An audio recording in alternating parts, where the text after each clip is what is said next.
সরকারের দিক থেকে একটি পর্যালোচনা আছে যে এই ঘোষণাপত্র অবলম্বনে সরকার একটি আইনি লিগ্যাল ডকুমেন্ট প্রস্তুত করার একটা পর্যালোচনা আছে। সরকার ভিতরে আলোচনা পর্যালোচনা চলছে যে এই ডকুমেন্টকে প্রক্লেমেশনকে ধরে আমরা একটা লিগ্যাল ডকুমেন্ট প্রস্তুত করব আমাদের গভর্নমেন্টের ন্যায্যতা এবং সবকিছু মিলে। এটা অনেক আগে হওয়ার কথা ছিল, কিন্তু আমরা জনগণ থেকে আসার আগে আমরা করতে পারছি না। এটা আমরা মনে করি যেটা জনগণ থেকে আগে আসুক, সবাই মিলে যেটা প্রক্লেমেশন হবে সেটা সূত্র ধরে আমরা করব। আর সংবিধানে অন্তর্ভুক্তির বিষয়টা অবশ্যই গণপরিষদ এবং পরবর্তী সংবিধান সংশোধনী থেকে শুরু করে সবকিছুর উপর নির্ভর করবে। এবং যারা এই দায়িত্ব পাবেন, আমরা যদি এই দায়িত্ব পাই, জনগণ যদি আমাদের এই দায়িত্ব দেয়, তাহলে আমরা এটা করব। আর যদি পরবর্তী যারা দায়িত্ব আসবেন তাদের কাছে তো এটা বাইন্ডিং থাকবে বলে আমরা মনে করি। কারণ আমরা মনে করি আগামী নির্বাচনে যারাই জিতবেন না কেন, তারা অবশ্যই গণ অভ্যুত্থানের শক্তি হবেন এবং তারা এই প্রক্লেমেশনকে ধারণ করেই জনগণের কাছে যাবেন, জনগণ থেকে নির্বাচিত হবেন। তো এটা এইভাবেই ঘটবে। Thank you. গত তিনটি নির্বাচনে বলতে 18 সালে ইলেকশনে, তারপরে একটি বিষয় আছে যে রাজনৈতিক দলগুলো অংশগ্রহণ করেছিল এবং প্রতারিত হয়েছে। তো কিন্তু আমরা মনে করি যে জাতীয় পার্টির ভূমিকা সম্বন্ধে অলরেডি আমরা স্পষ্ট, যেহেতু আমরা তাদেরকে কোনো মিটিং এ ইতিমধ্যে ডাকিনি। এই বিষয়ে তাদের পরামর্শ বা তাদের সাথে কথা বলা আমরা যৌক্তিক মনে করছি না বা প্রয়োজনীয় মনে করছি না। আর বাম দলগুলোর ভিতরে তো অনেক দল আছে, বামপন্থী সংগঠনগুলো আছে অনেক, কিন্তু যে সংগঠনগুলো গণ অভ্যুত্থানের সাথে সহযোগী ছিল এবং অংশগ্রহণ করেছেন, ওনাদের সাথে অবশ্যই কথা হবে। ইতিমধ্যে আমি তো বলেছি গণতন্ত্র মঞ্চে একটি বাম দল রয়েছে, বা আরো বামপন্থী যারা সংগঠন আছে, বামপন্থী টিচারদের বা সিভিল সোসাইটি আছে, সবার সাথে কথা হবে। যারা আমাদের গণ অভ্যুত্থানের পক্ষ শক্তি, গণ অভ্যুত্থানের পক্ষে যাদের স্পষ্ট অবস্থান ছিল এবং আছে, তাদের সবার সাথেই কথা বলার আমরা চেষ্টা করব। সবার সাথে তো আসলে ফিজিক্যালি এবং সবাইকে ডেকে নিয়ে কথা বলা সম্ভব না, রিপ্রেজেন্টেশনটা যাতে সবার থাকে এটা আমরা নিশ্চিত করব। বাংলাদেশের প্রাচীন রাজনৈতিক দল তো আছে, ঠিক আছে, এটা তো তর্কের বিষয় না। বিষয় হচ্ছে আপনার তাদের সাথে তো আমি বললাম তারা গণ অভ্যুত্থানে অংশগ্রহণ করেছে, এই ভিত্তিতে তাদের সাথে কথা হবে। আর গত কথা হয়নি, কথা হবে। বিষয়টা হচ্ছে যে we want to recreate the whole 13th of 3rd August or হচ্ছে 5th August।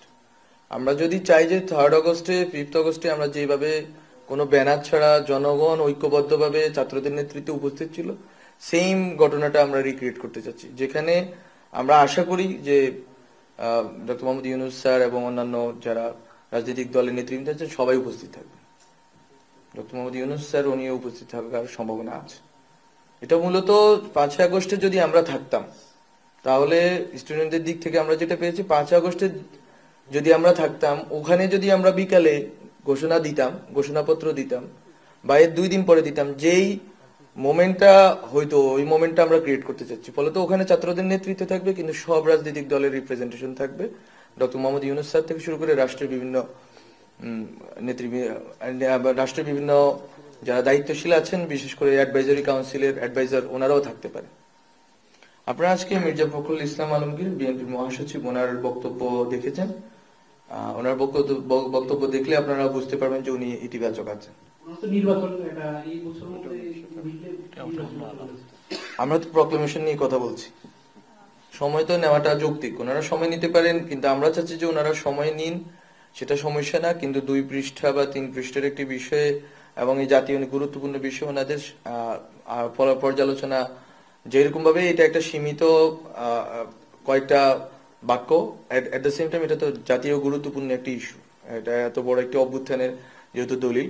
ফলত আমরা মনে করি ওনারা সময় নিতে পারেন, কিন্তু সময়টা যাতে এমন না হয় যার কারণে হচ্ছে যে অন্যদের ভিতরে এক ধরনের উত্তেজনা অথবা এক ধরনের সংশয় তৈরি হয়। ফলত সবাইকেই এক ধরনের সংযমের দিকে যেতে হবে। ছাত্ররা যেরকম কালকে ডেডলাইন ঘোষণা করেছে, ছাত্রদের দিক থেকে তো এক ধরনের আমরা এক ধরনের চাপ অনুভব করছি যে আমরা কালকে তো দিতে পারছি না।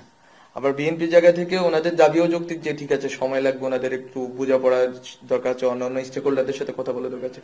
কিন্তু সব মিলিয়ে আমরা চাচ্ছি যে সময়টা ওনারা সব পর্যালোচনা করেই বৃহস্পতিবার পরশু বসেন আমাদের সাথে, ডক্টর মোহাম্মদ ইউনূস স্যার উপস্থিত থাকবেন এবং বসে কথা বলেন। ওনারা যত ধরনের পর্যালোচনা আছে সবগুলো ইতিমধ্যে যেহেতু যাবে সবার কাছে, সবাই বসে কথা বলেন। কথা বললে হয়তো এটা একটা আমরা স্পষ্ট হয়ে যেতে পারবো যে কোথায় আমরা গিয়ে দাঁড়াতে চাচ্ছি এবং কতটুকু কাটছাট অথবা কতটুকু যোগ বিয়োগ করতে হবে। আমরা মনে করি যে এটা হয়ে যাবে, এটা সম্ভব হবে। পরশু আমরা একটা শুনতে পাবো যে এটা কিভাবে হচ্ছে, এটার ভিতরে কি আছে, কবে এটা ঘোষণা হবে। Last question. সংস্কার কমিশনের 4টা সংস্কার কমিশন আসবেন, এসে চিফ অ্যাডভাইজারের যে কার্যালয় তেজগাঁওয়ে ওনারা চিফ অ্যাডভাইজার এবং অন্যান্য অ্যাডভাইজাররা থাকবেন, আমাদের মাহফুজ আলম উনিও থাকবেন।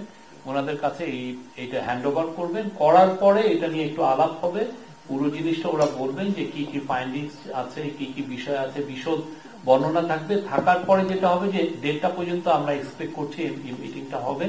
হওয়ার পরে লাঞ্চের পরে আমাদের এখানে কয়েকজন অ্যাডভাইজার আসবেন, আমরা এখনো জানি না কারা আসবেন, এসে আপনাদেরকে পুরো জিনিসটা ব্রিফ করবেন। এটা 3টার সময় আমরা এখানে প্রেস কনফারেন্স দেখেছি কালকে।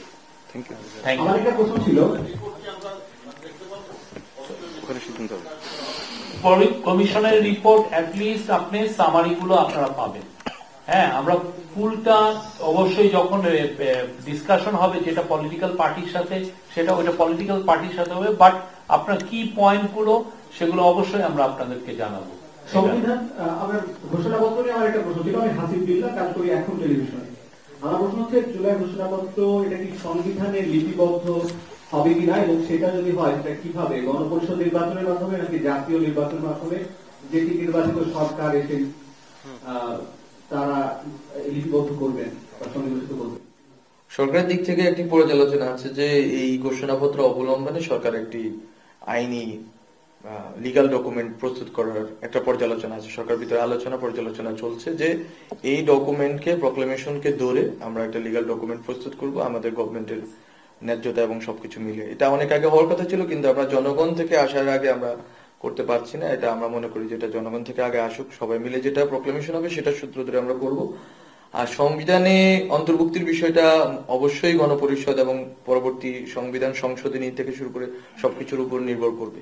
এবং যারা এই দায়িত্ব পাবেন, আমরা যদি এই দায়িত্ব পাই, জনগণ যদি আমাদের এই দায়িত্ব দেয়, তাহলে আমরা এটা করব। আর যদি পরবর্তী যারা দায়িত্ব আসবেন তাদের কাছে তো এটা বাইন্ডিং থাকবে বলে আমরা মনে করি।